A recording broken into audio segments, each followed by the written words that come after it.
अच्छा, तंगी, माली परेशानी किसी भी मुसलमान को आ सकती है, तो उस पे हिम्मत कोशिश करनी चाहिए। बच्चों के ऊपर बहुत ज़्यादा, खुसूसन छोटे बच्चों के ऊपर बहुत ज़्यादा बोझ नहीं डालना चाहिए। आज के ज़माने में कहा जाता है कि मैट्रिक तक की तालीम बच्चे को हिम्मत कोशिश करके देनी चाहिए एक बार, और उसको मैट्रिक तक साथ दीनी तालीम भी किसी न किसी दर्जे में लाजमी देनी चाहिए। और उस वक़्त तक उसकी तरबियत, वही माँ ने जो बातें जो पीछे हमने सिखाई, ये माँ के इल्म में होंगी तो वो सिखाएगी। उसको अल्लाह सुब्हानहू व तआला की पहचान करवाना, नबी पाक सल्लल्लाहु अलैहि वसल्लम की पहचान करवाना, दीन इस्लाम की इज्जत अजमत दिल में बैठाना, कुफर की पहचान करवाना, गैर मुस्लिमों की, गैर मुस्लिम जो कुफरिया फ़िरके हैं, कादियानियत है, सहाबा इकराम रिज़वानुल्लाह अलैहिम अजमईन को गालियां देने वाले बदबख्त लोग हैं, इन लोगों की पहचान करवाना, इन गुमराह फ़िरकों से बचाना, ये बच्चे को सिखाना ज़रूरी है। तो तंगी के साथ, 2 वक़्त की रोटी के साथ, लेकिन हिम्मत कोशिश की जाए कि बच्चे के ऊपर शुरू में, छोटी उम्र में उसके ऊपर माली तंगी बहुत ना डाले जाए। जब अल्लाह सुब्हानहू व तआला से इंसान बहुत मांगता है और जो मसनून वज़ाइफ हैं उनको करता है, तो अल्लाह पाक मेहरबानी कर दे, कोई ना कोई रास्ता बना देते। हमने ये देखा है। मैं एक ऐसे बंदे को जानता हूँ कि जो कई सालों से मकरूज़ था, वो कर्ज़ों की अदायगी के लिए दुआएं कर रहा था। मेरे सामने अल्लाह पाक ने किसी और इंसान के दिल में अल्लाह ने डाला, अल्लाह ने उसका कर्जा अदा कर दिया। यकीन जानो, वो एक दूसरे को जानते भी नहीं है, लेकिन मैंने ये देखा कि वो बंदा अल्लाह से मांगता रहा। ऐसे बहुत सारे लोग जो अल्लाह से मांगते रहते हैं, सुबह शाम की मसनून दुआएं, मसनून वज़ाइफ, आमाल की कोशिश करते हैं, तो अल्लाह पाक की ज़ात मेहरबानी कर देते, निज़ाम चल जाता है। अच्छा, आगे देखें, आगे लिखा माँ बाप पे लड़ाई झगड़ा और इख्तलाफ। अब ये तरबियत की बातें शुरू हो गई हैं। बच्चे की पैदाइश के सारे मामलात हो गए, बच्चा कुछ बड़ा हो गया, तो अब आगे वो बातें बता रहे हैं। बच्चा जब घर में लड़ाई झगड़ा देखता है तो इस तारीक फ़ज़ा से भागना चाहता है, फिर अपने मनपसंद दोस्तों के साथ वक़्त गुजारता है। ये दोस्त अगर गंदे अखलाक के मालिक हो तो ये भी ख़राब होकर मुल्क और कौम के लिए ख़तरे की घंटी बनता है।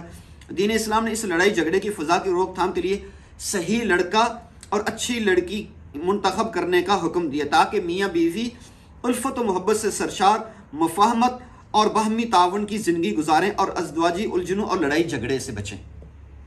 ये वापस उसी जगह पे बात पहुंच चुकी है जो हमने शुरू में कर रहे थे, लड़ाई झगड़े से। देखिए, मैं अभी आपको समझा रहा हूँ, मुझे भी गुस्सा आ सकता है, मैं अपनी बेगम साहबा को नाजायज़ गुस्सा भी कर सकता हूँ, गलत बात कर सकता हूँ इंसान। अब हम दोनों का फ़र्ज़ ये बनता है, अगर मैंने गलत बात कर दी है, 2 मिनट के लिए नाजायज़ ज़्यादती वाली बात भी कर दी है, तो बेगम साहिबा का बिल्कुल काम नहीं बनता वो आगे से मेरे से बहस शुरू कर दें, मेरे साथ लड़ाई झगड़ा शुरू कर दें, चुप हो जाएं, थोड़ा वक्त गुजरने दें। और अगर बेगम साहिबा से गलती हो गई है और उनसे कोई कमी कोताही हो गई है, उन्होंने गलत बात कह दी, तो मुझे समझना चाहिए, मुझे चुप हो जाना चाहिए। ये तालीम और तरबियत है। अगर बहस की तरफ जा रही है, लड़ाई झगड़े की तरफ बात जा रही है, उठ के अलग हो जाए, थोड़ी देर के लिए अलग हो जाए, कुछ अलग वक्त गुजार ले, खामोशी इख्तियार कर ले। ये जो बार बार बहस मुबाहिसा, बार बार बोलना होता है, यकीन जाने इससे फ़ायदा नहीं होता, इससे नुकसान होता है। मन समाता नजा, हदीस मुबारका में फरमाया, जिसने खामोशी इख्तियार कर ली उसने नजात पा ली।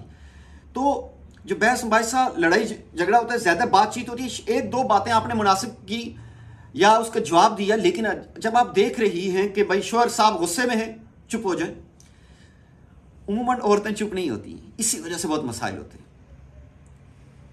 उमूमन औरतें चुप नहीं होती और इस वजह से मसाइल होते हैं। अच्छा, ये जो मशहूर बात है ना कि शौहर ने गलती से तलाक दे दी, गुस्से में आके तलाक दे दी, बाद में शौहर को भी अफसोस होता है, बीवी को भी अफसोस होता है, और वो आते हैं मौलवी साहब के पास, मौलाना साहब, मुफ्ती साहब, कोई प्लीज़ कोई ऐसा हल निकाल दे, मैं तो तलाक नहीं देना चाह रहा था, ये तो गुस्से में निकल गया। अगर आप इनकी डिटेल्स में जाएंगे ना, आप हैरान और परेशान होंगे कि शौहर जब गुस्से में था, बीवी आगे तड़ा तड़ा बोल रही थी,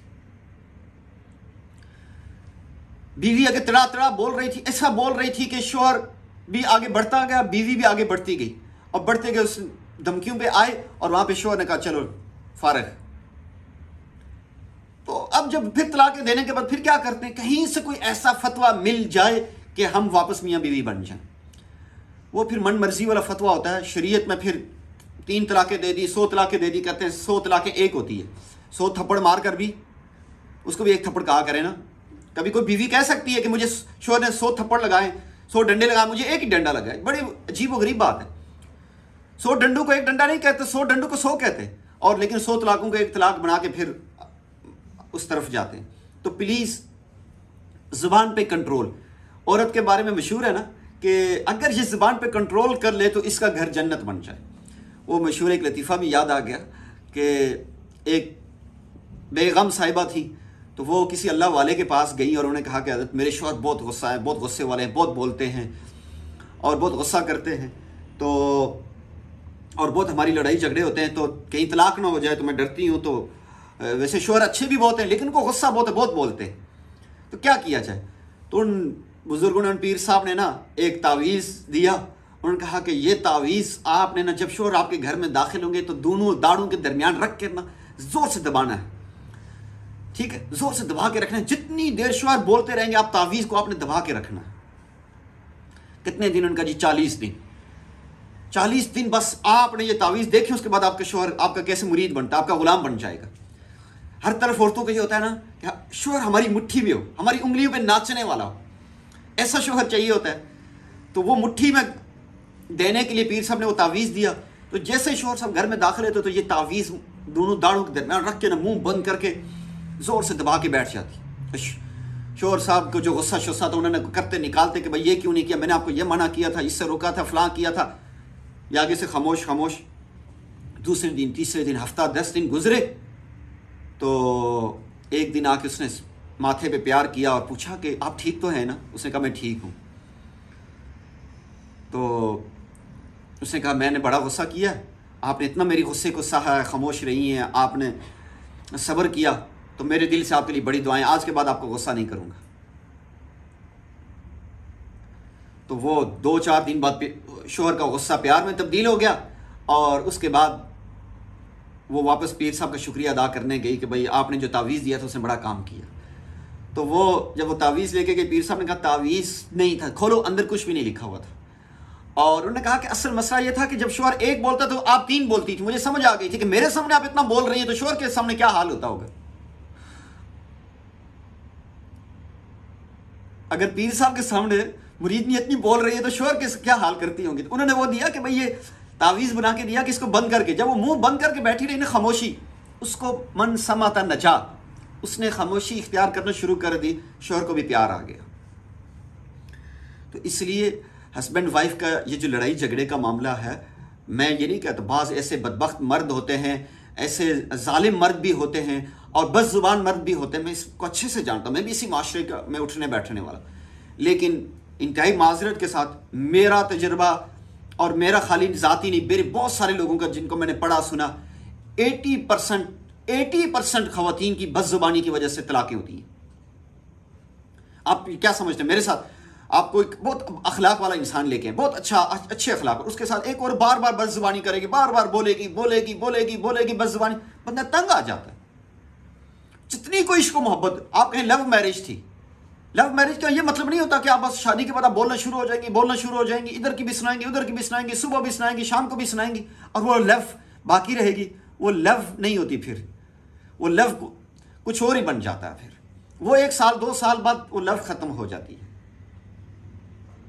तो हम लव को अगर बरकरार रखना चाहते हैं तो खामोशी के रास्ते पे चलेंगे। हस्बैंड वाइफ के रिश्ते में एक दूसरे को मौका देना, खामोश रहना। अगर कोई बहस मुबाहिसा हो रहा, कोई बहस मुबाहिसे की तरफ बात जा रही है, खामोश हो जाए। आजकल बहुत आसान चीज़ है, मैं अक्सर ख़वातीन को सिखाया करता हूँ, मैसेज करके अपनी बात पहुँचा दें कि मेरा मकसद ये था, और उसमें भी जली कटीने ताने वाले ना सुनाएं, आप तो यूँ हैं, आप तो ऐसे हैं। इससे कभी मसला हल नहीं होगा। उसमें अपनी वजाहत, अगर यानी शौहर आपकी बात को गलत समझ रहा है, आप कुछ और कहना चाह रही थी या कोई और बात आपने की थी, शौहर को गलत फहमी हो गई है, तो भी रुक जाए, वक्ती रुक जाए, 4-6 घंटे गुजरने दें या 1 दिन गुजरने दें। जब बंदा रात को सोता है, नींद के बाद गुस्से के अंदर बहुत फ़र्क आ जाता है। अगर ज़्यादा गुस्सा था तब, लेकिन ज़्यादा गुस्सा नहीं है, ज़्यादा मसला नहीं है, तो उसको जल्दी हल करना चाहिए। रात को नाराज़ सोना भी नहीं चाहिए। ये भी बहुत बड़ी एक गलत बात है कि रात नाराज़ सो जाएं, उससे भी बहुत दफ़ा शैतान और ज़्यादा खेलता है। तो बहरहाल उमूमन ये कोशिश करें कि हमने अपनी ज़ुबान पे कंट्रोल करना है, और अगर कोई गलत फहमी है तो मैसेज में लिख कर वॉइस मैसेज कर दें, और उसमें मोहब्बत का अंसर होना चाहिए। यानी आप एक तो बात की वजाहत कर रही हैं कि मैं असल में यूँ कहना चाह रही थी, या उस मौके पे असल ये बात नहीं यूँ हुई थी।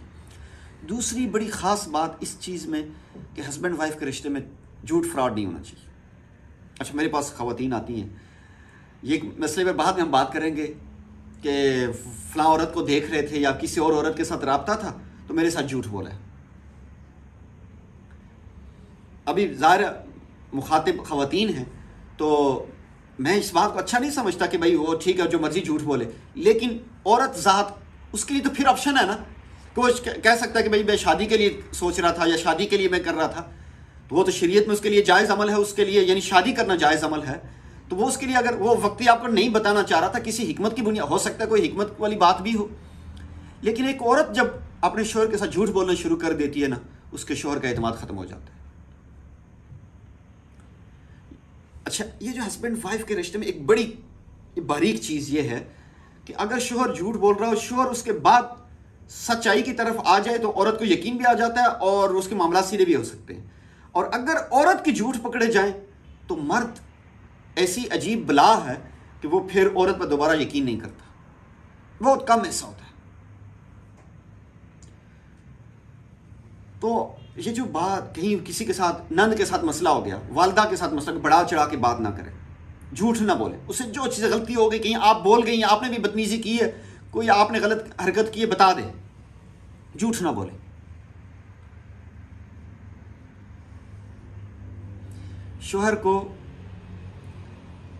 शोहर के साथ तावन करने के लिए अगर कोई माली तौर माल जमा कर रही है बीवी और व्यक्ति उसको ना बताए कि भाई मैं पैसे जमा कर रही हूँ, तो इसकी गुंजाइश तो निकलती है। इसके अलावा बकिया चीज़ों की शोहर से नहीं छुपानी चाहिए। तो हस्बैंड वाइफ का आपस का जो लड़ाई झगड़ा है, अगर लड़ाई झगड़ा अल्लाह ना करे किसी बात पे हो रहा है और आप अपनी ज़ुबान पे, अपने जज्बात पे कंट्रोल नहीं कर पा रही, आखिरी दर्जे की बात यह है कि फिर बच्चों के सामने ना, बच्चों के सामने जो हस्बैंड वाइफ लड़ते हैं, माँ बाप लड़ते हैं, उन बच्चों पर बहुत ज़्यादा बुरे असरात पड़ते हैं। बच्चों, असल बात तो चल रही थी ना तरबियत औलाद और इस्लाम ये औलाद की तरबियत के हवाले से हमें यह हुक्म देता कि हम बच्चों के सामने बहुत ज़्यादा लड़ाई झगड़ा, इक्का दुक्का कोई एक मुख्तसर सी बात हो गई हल्की सी, ठीक है, वो इतनी चल जाती, लेकिन एक दूसरे को बुरा भला कहना, जब बीवी बार बार शोहर की बच्चों के सामने बेइज्जती करेगी, बेइज्जती करेगी, उसकी हुक्मदुली करेगी, नाफरमानी करेगी, तो वो बच्चों के दिल में उस बाप की क्या इज्जत अहमियत आएगी। और जिस दिन बच्चों के दिल से बाप की इज्जत मोहब्बत ख़त्म हो गई, वो बच्चे बागी होना शुरू हो जाते हैं। तो प्लीज़ इस हवाले से बड़ी ज़रूरी बात यह है कि अगर लड़ना झगड़ना भी ज़रूरी समझते हैं, ऐसे भी हस्बैंड वाइफ देखे, एक वाइफ अपने हस्बैंड को कह रही थी, मैं ज़ाहिर है एक बीवी को लड़ने के लिए भी तो कोई चाहिए होता है ना, तो वो हस्बैंड से नहीं तो किससे लड़े, दुनिया में किससे लड़े, मेरा और दुनिया में आपके अलावा कौन है, तो मैं आपसे लड़ सकती हूँ ना। हाय अल्लाह जी, क्या लाजमी है हस्बैंड से लड़ाई? ओ भाई, दुनिया में मोहब्बत से जिए।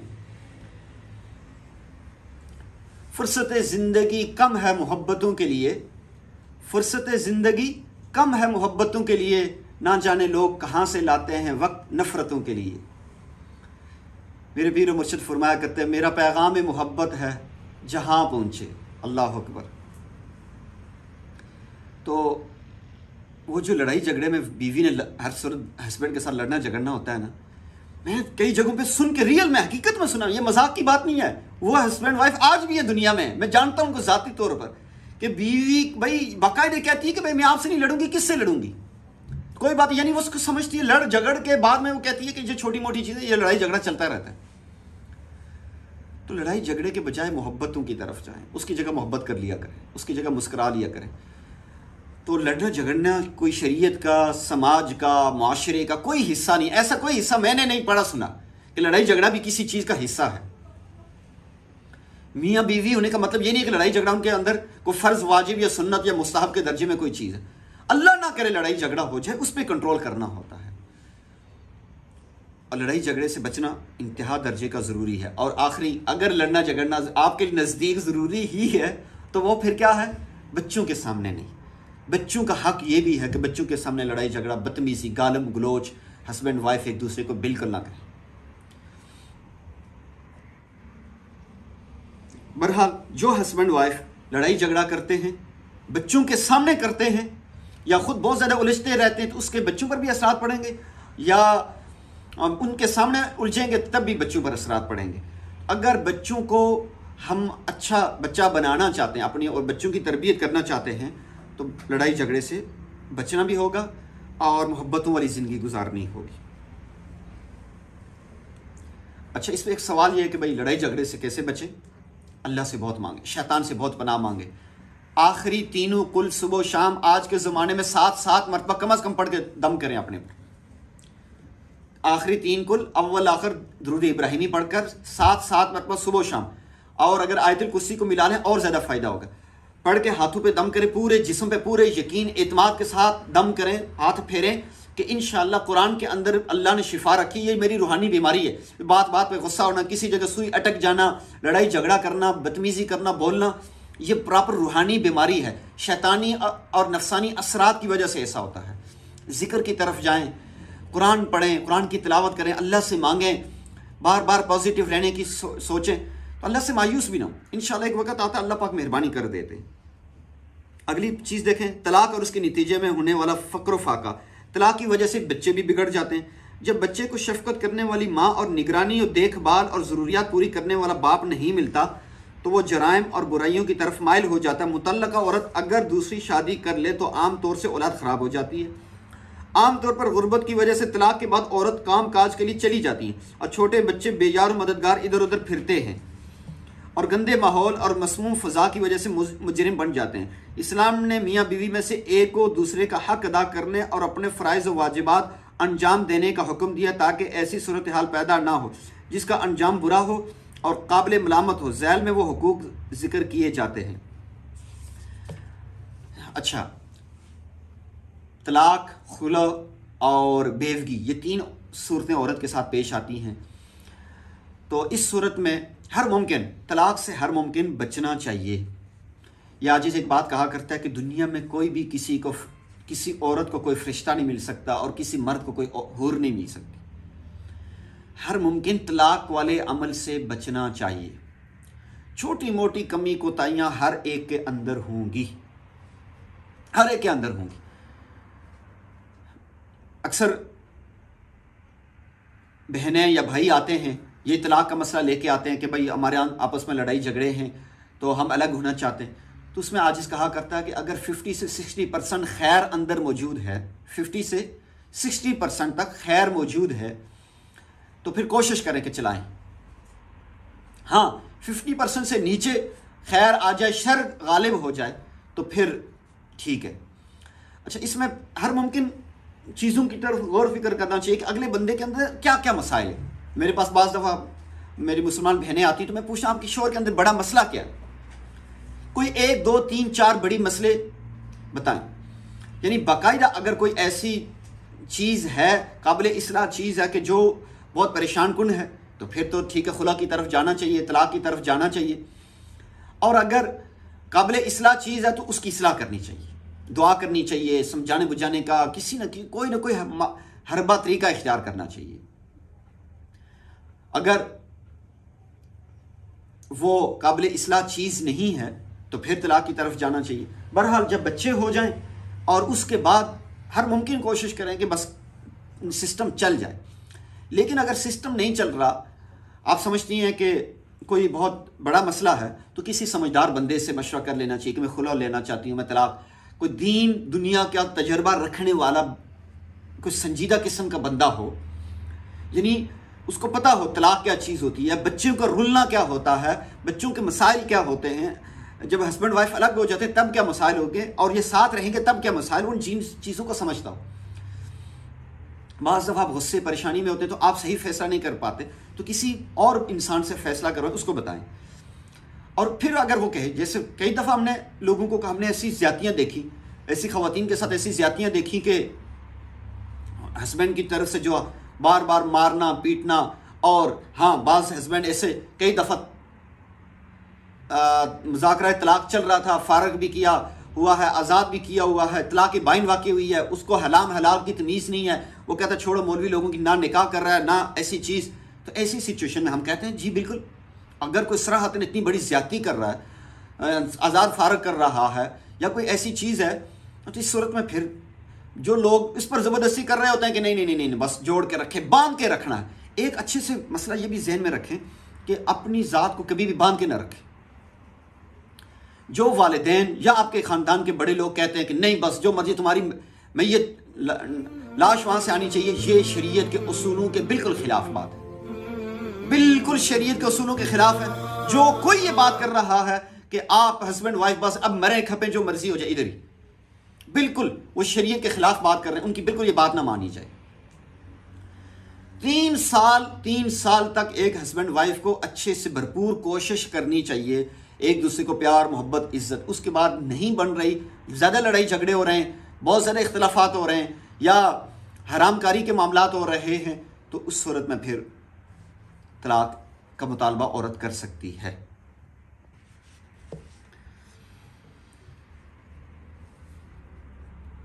तो बात ये चल रही थी कि अगर आपको कोई बांधना चाहता तो आपने इस चीज़ के लिए कोई वालिदैन हो, भाई हो, रिश्तेदार हो, कोई भी हो, कि भाई आपने हर सूरत बस इस रिश्ते को ख़त्म करना, ये गलत बात।